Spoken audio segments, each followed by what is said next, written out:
Hello and welcome back. This particular video is video number 4, and we're going to focus on the Facebook Pixel.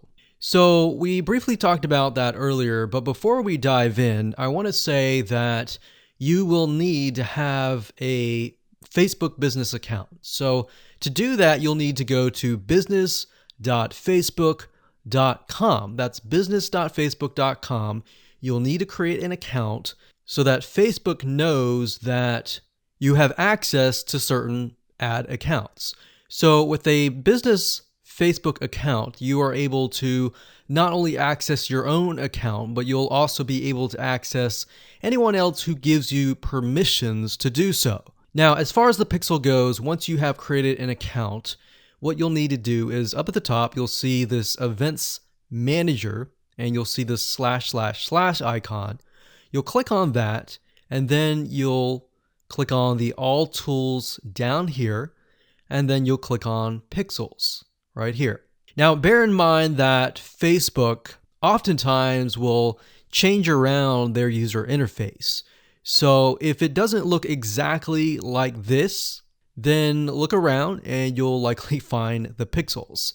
Now, like I said, Facebook changes their user interface a lot. Sometimes every month, sometimes very frequently. So just keep that in mind. So what you need to do is simply go to Pixels right here, and then you'll land on this specific page.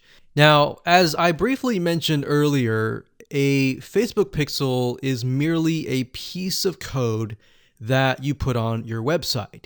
And we'll talk more about how to add that to your website, what are best practices, and all of that. But basically all you need to know is the Facebook pixel is a very powerful piece of code that allows Facebook not only to see who visits your website, who converts into a sale, who converts into an email opt-in lead, who perhaps fills out a form, and more.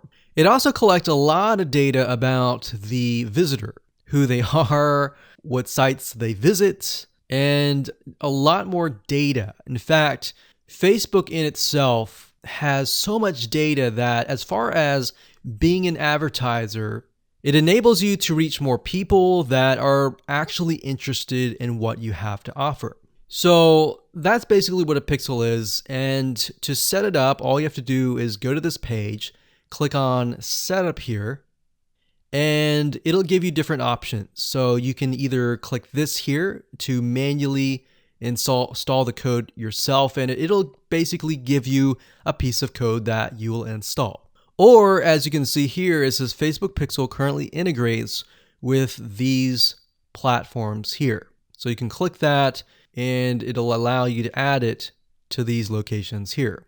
And if you are not a web developer and you have a web developer and you prefer to send that information to them, then you can click email instructions to the developer.